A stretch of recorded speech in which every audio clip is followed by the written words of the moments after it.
A very warm welcome to StudyIQ. I am Prashant Mavani. I hope you all are doing good. Dear friends, today I have two special topics. The first one is ease of doing business. We are going to go through some flaws, some loopholes or demerits of ease of doing business report. And the second one is about health. We are going to focus on research and development as far as health is concerned. Now, I have a question for you guys. Can you give me the name of that organization that brings out this ease of doing business report? Stick your answer in the comment section of this video. And I have a good news for you that flat 60% off is available on our pen drive and tablet courses. This is about a big Christmas sale that is going to last till Christmas Day. So make the most out of it. Now, ease of doing business, how reliable it is or how holistic it is. To understand this thing, I have to take you through our health, our body health, or you can say this subsystems that we have in human body. We have skeleton system, nervous system, circulation, then respiratory, digestive, muscular system. These are all subsystems that we have.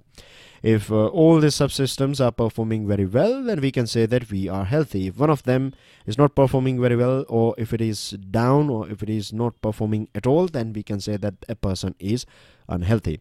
So let's imagine that we have two individuals. One is a boy and the second one is a girl. Boy is A. A boy has got 8 out of 10 points as far as this overall score of this subsystem is concerned, and B has got 7 out of 10. So judging by this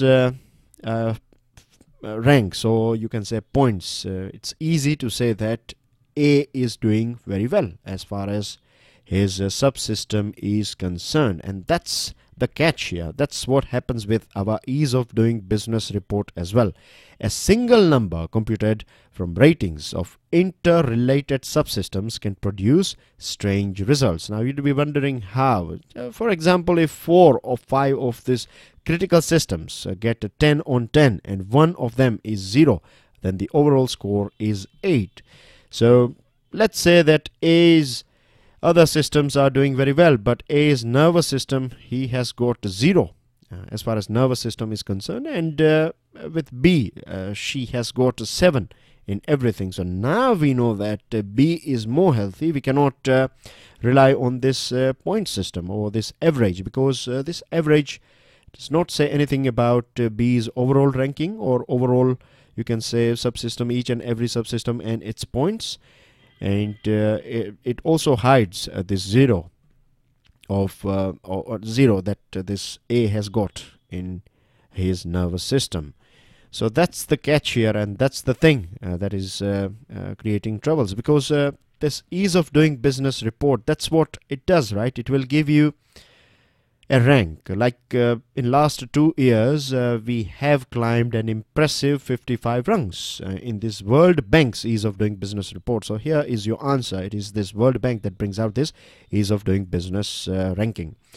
Now the ranking does not reflect the conditions on the ground, because rankings can hide internal conditions. Back in 2012, an independent panel that was set up by World Bank's then president this panel recommended that we need to evaluate the methodology or the method that is used by this World Bank to come out with this ranking, because this method is hiding ground realities, and it is not holistic, say for example, as far as our country is concerned. Do you know this thing that World Bank is just taking, you can say it will just take things that are going on in Delhi and Mumbai city. It will take just ground realities or things, overall things going on in Delhi and Mumbai only. So just 2 cities cannot provide a proper, you can say, you cannot rely on this World Bank ease of doing business report, because it is taking just 2 cities of our country into consideration when it is studying India. And we know this very well, that if we go through our local ease of doing business report, right? Local in the sense this domestic ease of doing business report, then we find that there are other states like Mumbai is part of Maharashtra and Delhi is a union territory. So there are many states, right? They have performed very well, like Gujarat, then you have Telangana, you have Andhra Pradesh, then we have some backbenchers, or this states they used to be backbenchers, but now they are doing very well. So we have Jharkhand and other states, right? They have performed very well in this domestic ease of doing business report. So just Delhi and Mumbai are not, you can say, they are not, these two cities are not enough in terms of sample of our country. Now rankings are beneficial for World Bank more than our country, because World Bank's ease of doing business report will grab all that attention that World Bank requires. And let me tell you that World Bank is not a charity organization. It will charge you higher rate of interest for a very long period of time. World Bank and even today you find USA's dominance in World Bank, in IMF, and for a very long period of time presidents of this IMF and World Banks have been people from America, economists from America, and when World Bank will give you a loan, it will also throw some, it will ask you to it will interfere with your policies as well. Like if you want to construct a dam, then it will do everything that will make sure that American companies are engaged in construction and you are buying things from America and other things, so this has been the case with World Bank. And as I told you, it's not a charity organization. It will charge you higher rate of interest just like any other private bank. Now the annual rankings give the World Bank much desired publicity.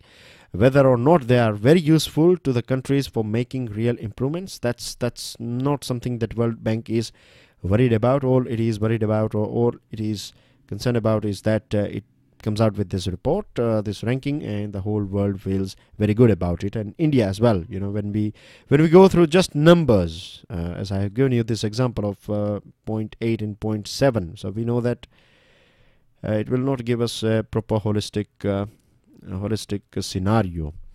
Now, whereas improvement in other areas that may matter as much or more to small enterprises, such as ease of obtaining credit or enforcing contracts, these things are a bit problematic in our country even today.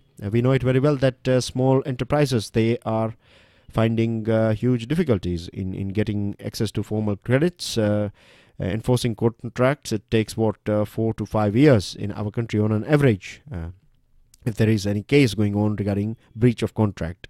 We have done very well in construction permits, but just one area is not enough for overall business environment improvement. And look at this spider diagram here. Here you can see we have scored high in this dealing with construction permits. Getting electricity has improved as well, but look at other things. Paying taxes, we are not doing very well at all. Protecting investor, again it's in a very bad shape. So if we are here somewhere on an average, right, if you have got a few things right, or if you are at max in few things, and if you are not doing very well in other things, then your ranking will be high, but your scenario, ground realities will be quite contrary. So rankings are useful for naming and shaming, but they don't provide us holistic picture. Just like GDP, right? Double-digit growth looks very good, very attractive, but this double-digit growth will not provide us all details about development, that is about education, health, literacy, equality, and all these things. And replacing GDP with a singular happiness index or sustainability index will no doubt broaden what is measured. So same thing goes with this ease of doing business report as well. So I hope things are clear to you. Now let's move on to a few news items, and then we will talk about this health, research and development. We have excerpt of an interview of editor-in-chief of British Medical Journal. So let's go through these news items first. Ministry of Chemicals and Fertilizer. India has an advantage of demographic dividend like no other country in the world. That has been said by our Minister Mansukh El Mandavia See, the thing is, 60% of our population is young population, right? And with youths, right, what they need is new house. Youth require new car, new mobile phone, fashion. So all these things are creating this, because we have this huge amount of young population. So there are so many products and services. They remain in in trend, or the demand goes up, or they are in high demand because of young population.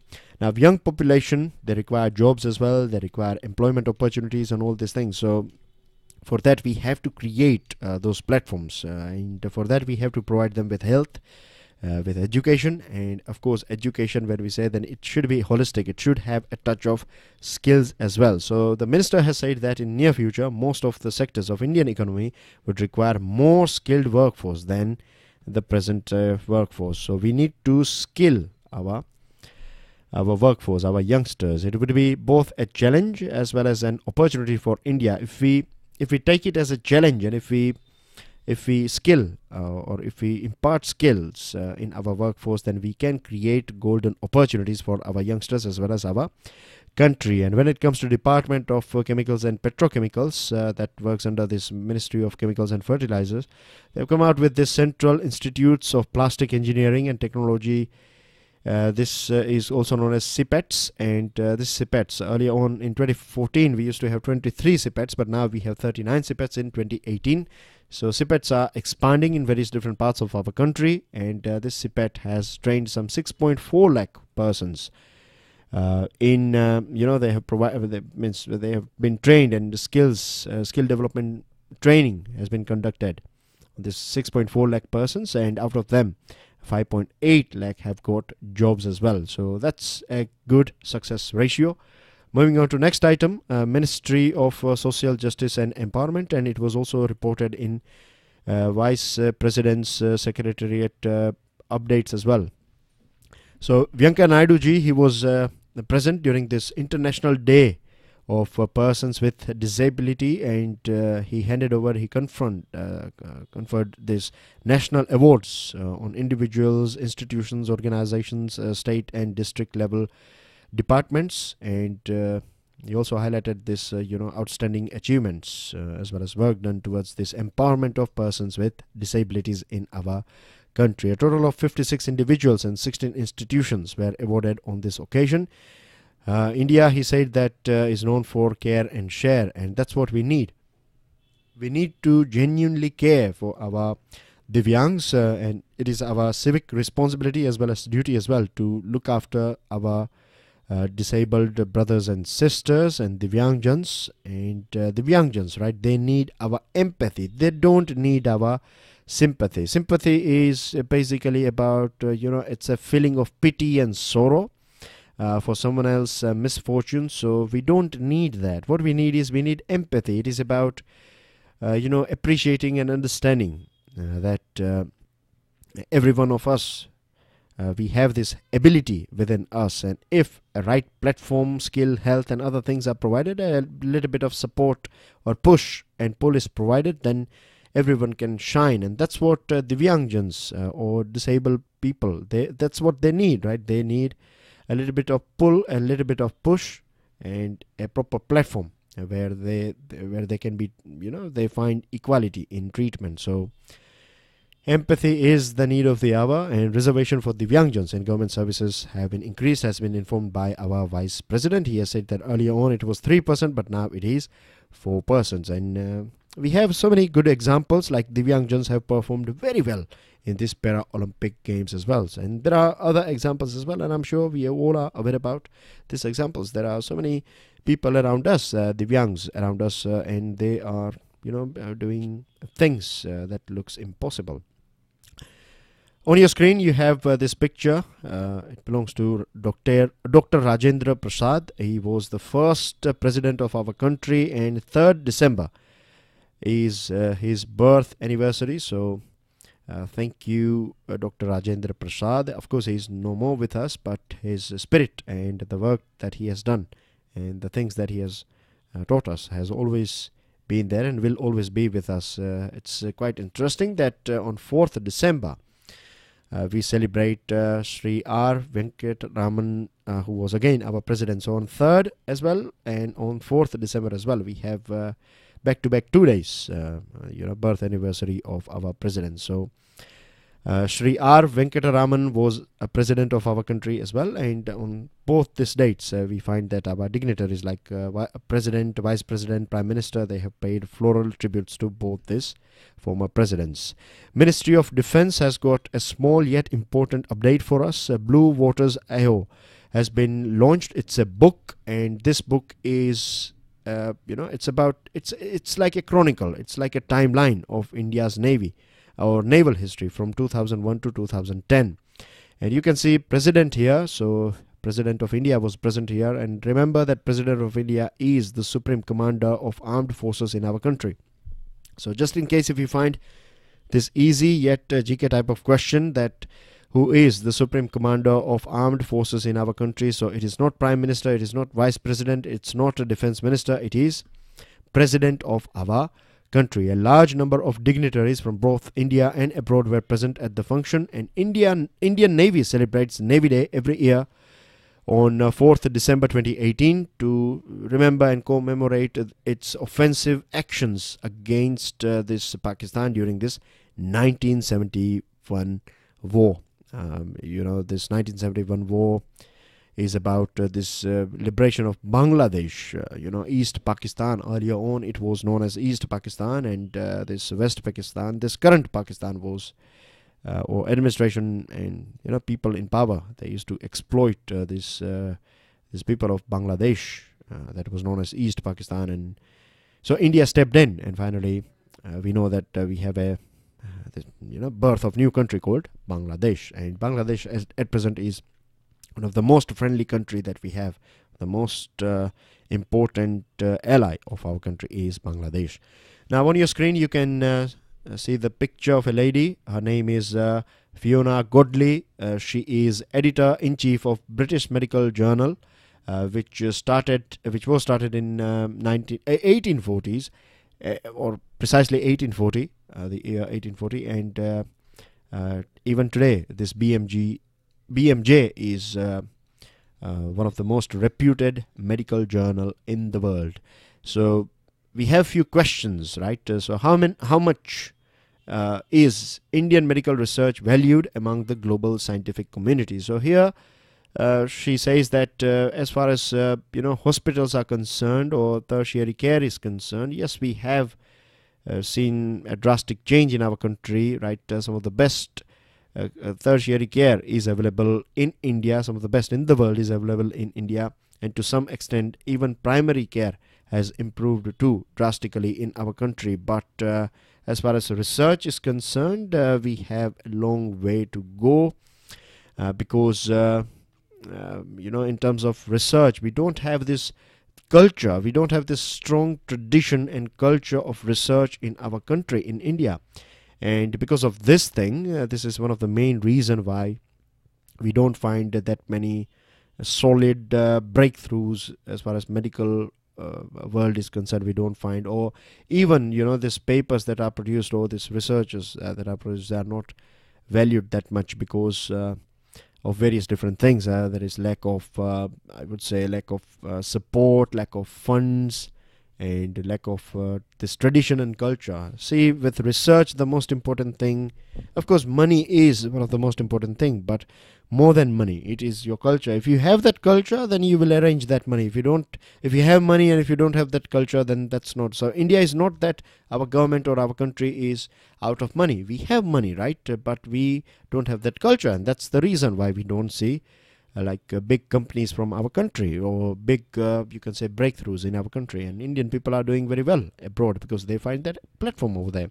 So comparatively, China is making rapid investment in research. Now the second question is, in this scenario, what do you think is hope for Indian scientists and medical fraternity? So as far as these open journals are concerned, we have this PLOS One and BMJ Open.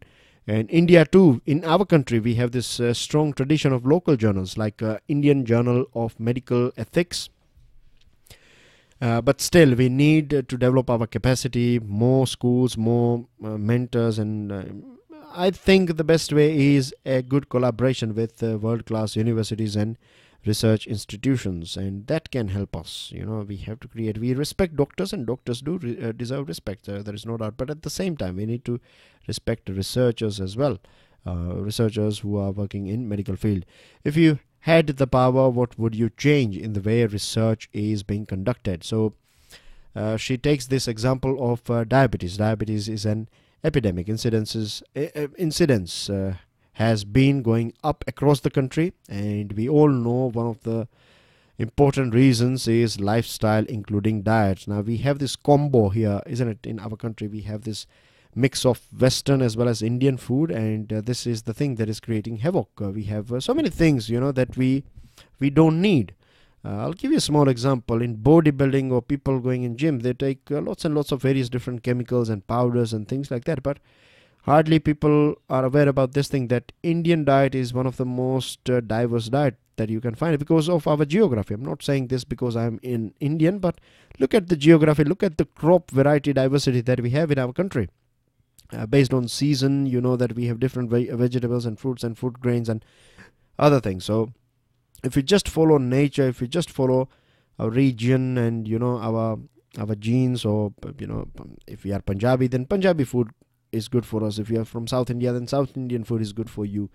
So we need to stick with this thing, and what we are doing now is we are following American, you can say American style, like eating maybe peanut butter and other sort of things. So we need more research on healthy diet, right? This obesity, diabetes, these are the things that can be controlled by us. There are so many things that we are eating that is not good for us, but we need more research. Many times you find this culture as well, like people in marriages and other things, there are so many sweets, right? People get up more than 1 or 2 sweets, and this is one of the reasons. So we need more research, basically.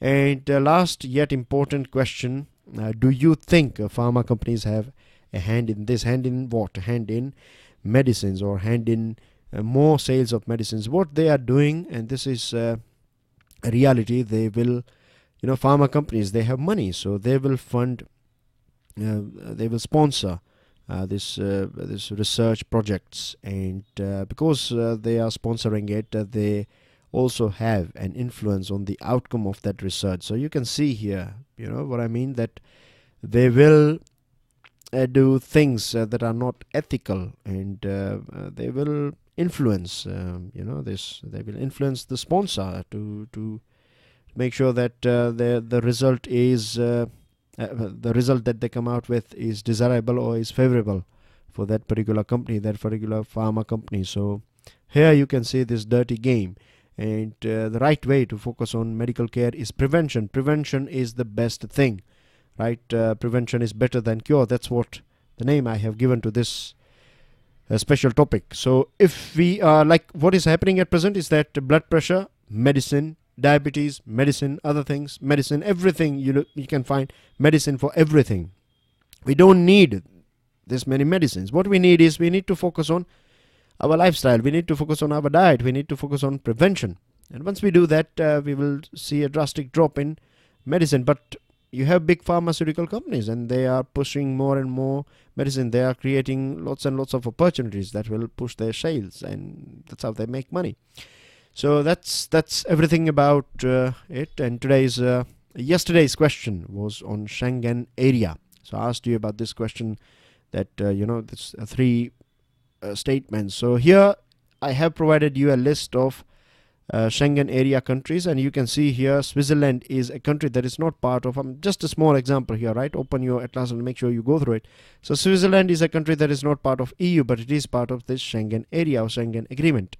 So with Schengen, it is an area without internal borders, an area within which citizens and non-EU nationals as well, business people and tourists, can freely circulate without being subjected to border checks. And this is my FB page, this is my Twitter handle link. You can download the PDF of today's lecture from both these places. Make sure you go through it, revise it, and please make sure that you Share this lecture with other students. Don't forget to hit the like button if you have learned something from today's discussion. I'll see you tomorrow. Till then, enjoy your studies. Jai Hind.